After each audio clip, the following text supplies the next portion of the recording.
Дональд Трамп ешқашан берілме.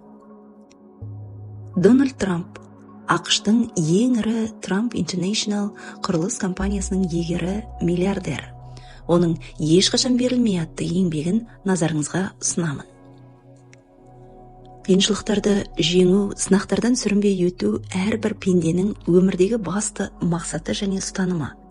Ешқашан берілгіміз және жеңілгіміз келмейді. Бірақ осының бәрін жасап жатырмыз ба? Қалауымыз орындалып жатыр ма? Күнделікті өмірімізде біз көптеген қиындықтарға тап боламыз. Кішкене келеңсіздіктерге шыдамай, өмірге жеңіл қарап, өмірде қанша адамдар сынып жатыр.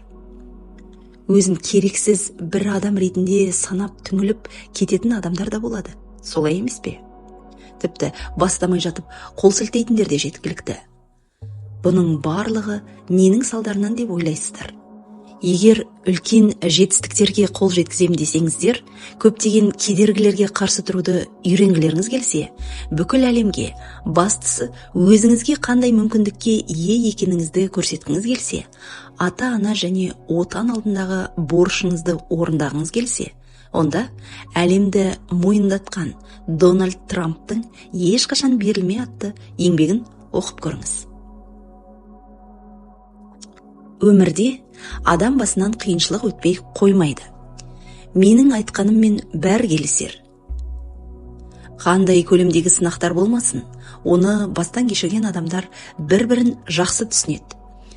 Бір жазушы айтқан еді: бұл жерден әлі ешкім тірі кеткен жоқ деп. Мүмкін артық айтам, бірақ қарыздарыңыз $миллиард көлемінде болса, басқа дәрежеде ойлай бастайсыз. 90-шы жылдары менің өз кепілдігіммен алған қарызым $975 миллион болды. Мен банкрот болдым. Банктер қудалады, адамдардың барлығы мені көрсе, ат-тонын ала қашатын. Тоқырау кезең еді, жылжымайтын мүлік нарығы уақытша өмір сүруін тоқтатты. Бір сөзбен айтқанда, қайғылы кездер болды. Радиостанциялар бұл мағлұматты желдің жылдамдығындай жылдам таратты. Барлығы тек менің империямның құлаған туралы айтып жатты. Ол әлем жаңалығына айналды. Бір ауыздан барлығы бітті деді. Әрине, бұл керемет жаңалық болар еді. Менің орнымда басқа біреу болса. Өмірімнің өте қиын кездері. Өзімнің кінәм, өзімді сәл жетістікке жеткен соң, патша Мидас сезініп кеттім. Ақыры мені құртқан менің өзімшілдігім болды. Дегенмен, беріле салу менде жоқ қасиет. Осының арқасында және маған айтылған сын пікірдің арқасында мен сол сәтсіздіктен жеңіспен шықтым. Мені бұрышқа итерген сайын, мен жоғалтқанымды еселеп қайтаруға деген құлшынысым да күшейді. Өзімнің ұстанымымда берік тұру, табандылығым, күш қайратым, алға қойған мақсатқа қайтсем де жету, берілмеу арқылы ғана олардың қателескенін мойындата алатынымды түсіндім. Осы кезде маған не күш берді дерсіз? Сенесіздер ме?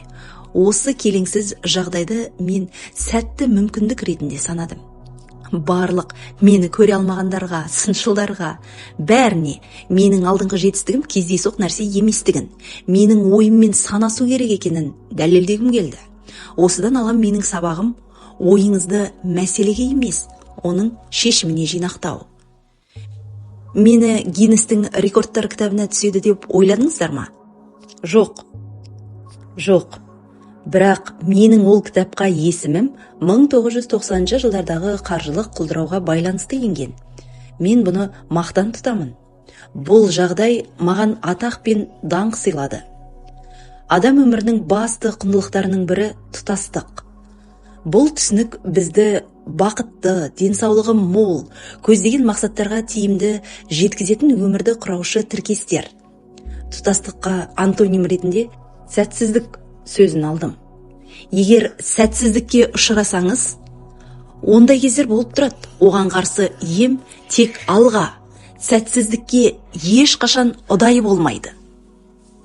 Бұл бізді дұрыс әрекеттер істеуге қуаттайды. Ақыры әр нәрсенің өзінің шешімін табады.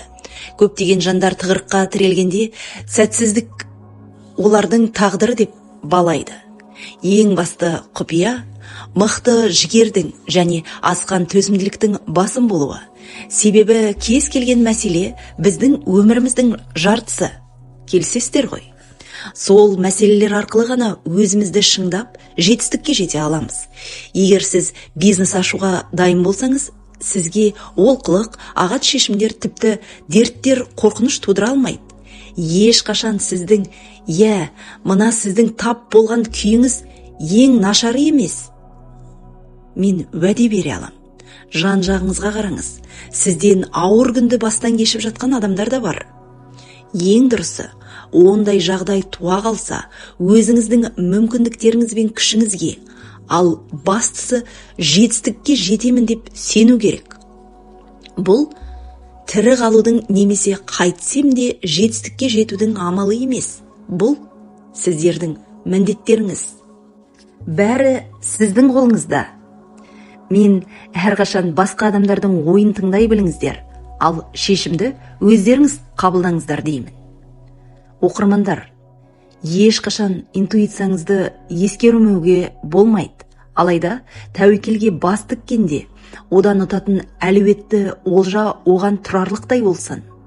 Әрбір мәселенің шешімін дұрыс тауып, не істеп жатқаныңызды нақты білу керексіз.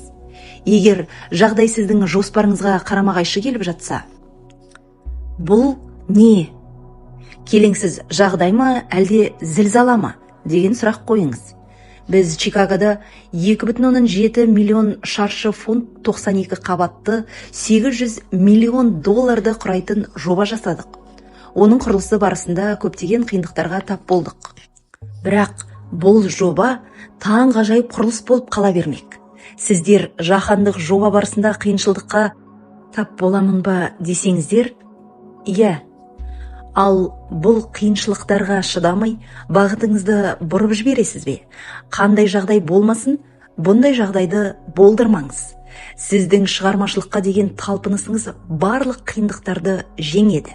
Сізді алдыда дауыл, тасқын күтсе де, жұмыстан шығарып жіберсе де, не жанжал болмаса да, сіз оларды жеңе аласыз. Себебі сізде тегін сақтандыру полисі бар. Қандай дейсіздер ғой? Әрине, ол сіздің берік ұстанымыңыз, ешқашан берілмеу деген. Шайқасқа дайынмын. Сохо, Нью-Йоркте орналасқан шағын ғимараттармен салынған аудан. Бұл территория қатаң муниципалды ережелерге бағынады. Менің мақсатым бұл жерде 21 ғасырдың қонақ үйін салу болды. Бұл жер өте ыңғайлы. Трамп Сохо деп аталатын 45 қабатты құрылыс 45 миллион долларды құрайтын кондоминиумды жергілікті тұрғындар қарсылықпен қабылдады. Әрине, біз оған дайын болдық. Жоба бүкіл бөлшектеріне дейін ашық көрсетіліп, біздің құрылыс Сохоның аудандық заңының бүкіл талаптарына сай болды. Ақыры 1 жылдан кейін рұқсатқа қол жеткіздік. Қиындықтар біз ойлағаннан да көп еді. Бұл ірі көлемді жоспар, алайда біз де оны жүзеге асыра алмайтындай майда емеспіз. Жайсыздық өмірлік жағдайлардың бір көрінісі. Бір күнімізді болсын, онсыз өткізуге деген мүмкіндігіміз аз. Жайсыздықтарды наразылықпен түңілу деп емес, өз күштеріңізді көрсетуге деген шақырту деп қабылдаңыз. Мәселелерден әрдайым жоғары тұра біліңіз. Өзіңіздің құқығыңызды қорғауға әрқашан дайын болыңыз. Сонда ғана бәрі жақсы болады. Ешқашан берілмеудің арқасында адамдарға қол ұшын бере аласыз. Кейде біреуге бірдеңе беру арқылы тағы бір талантыңызды ашуға мүмкіндік береді. Қарапайым мысал келтірейін. Жылда мен сурет салып, шетіне қолтаңбамды қойып, оны аукционда сатамын. Кейіннен түскен ақшаны Нью-Йорктағы аш халыққа таратып береміз. Бір сөзбен айтқанда, қайырымдылық қорын көптеп ұйымдастырамыз. Бұл қаражатты айтпағанда уақытты да, үлкен күш қайратты да талап етеді. Бірде менің танысым, мұның бәрі саған не үшін қажет дегенде, өйткені ол менің қолымнан келеді деп жауап бердім. Ойлап көріңіздер, өйткені мен істей аламын. Қандай керемет сөз. Егер сіз ұстанымыңыздан бас тартпайтын адам болсаңыз, бір кездері басқаларға да қол ұшын бере аласыз. Осыны ұмытпаңыз. Мәселенің бар екенін ұмытпаңыз. Сонда ғана олар алаңдатушылық туғызбайды. Бұл сөздерді ылғи да қайталап тұрған жөн. Үлкен мақсатқа жету үшін көп тер төгу керектігін ұғынған шығарсыз. Жобаңыздың масштабы қаншалықты екендігі маңызды емес. Бастысы, келеңсіз жағдайлардан қашып құтыла алмайтыныңызда. Сіздің тегіңіз мейлі Трамп не басқа болса да, жетістікке жетудің басты жолы қиындықтармен күресе білу. Бұған дайын болыңыз. Наразы топқа қосылмаңыз. Жетістік тек сіздің қолыңызда. Қазір бір келеңсіз жағдайға тап болдыңыз делік. Сіз жалғыз емессіз. Оған сенімді болыңыз. Наразы топқа қосылмауыңыз сіздің позитивті көзқарасыңызда. Жағдайды бақылаудан өткізсеңіз, кімнен көмек сұрау керектігін түсінесіз. Әрине, ол өзіңізден. Сіз тағы баға жетпес ашылым жасайсыз. Жетістіктің, бақыттың, күш-қуатын, денсаулықтың кепілі ол тек мына өзіңіз. Кейде өзімшілдігіңізді жаншып басу керек. Егер бар мәліметтерден жаңа нәрсе ойлап тапқыңыз келсе, ол өте қиын шаруа. Сізден табандылық пен жігерлілік қажет. Бұл қиындықтардың бәріне төзу үшін қиын жағдайлар көптеп болады. Батыл болу, үрейдің жоқ болуы емес, оны жеңе білу. Мойындаңыздар. Жеңілу оп-оңай нәрсе.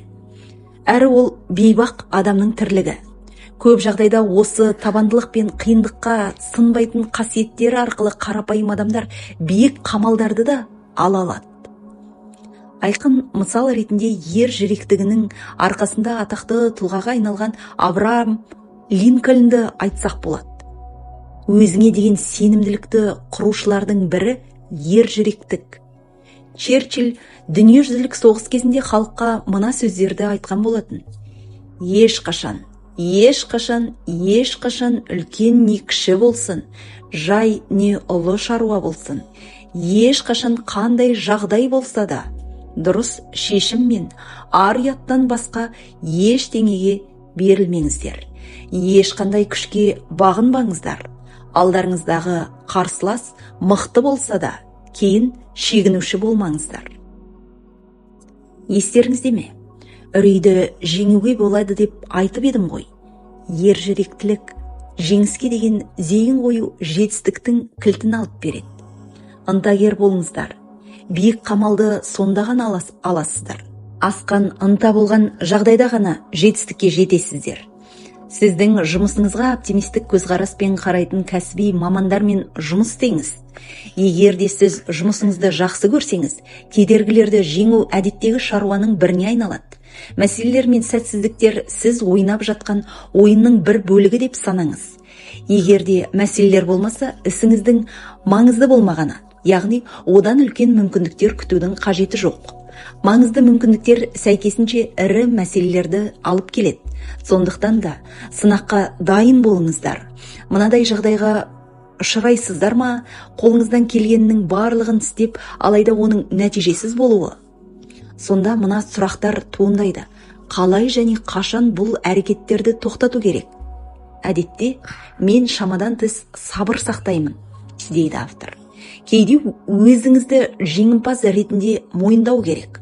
Ұтылған жағдайдың өзінде бір бағалы мағлұмат алдыңыз ғой, иә? Бұны жаңа бір тәжірибе ретінде қабылдап, сәтсіздікті өзіңіздің пайдаңызға асырыңыз. Жай ғана жан-жағыңызға қарап, жаңа мүмкіндіктерді іздеңіз.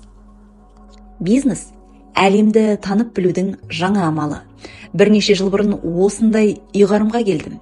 Бизнеске деген бұл көзқарас баяғыда тіпті аңғармаған көптеген мүмкіндіктерге жол ашты. Барлықтарыңызға берер кеңесім, негізгі бизнеспен шектелмей, кеңірек қарап үйреніңіздер.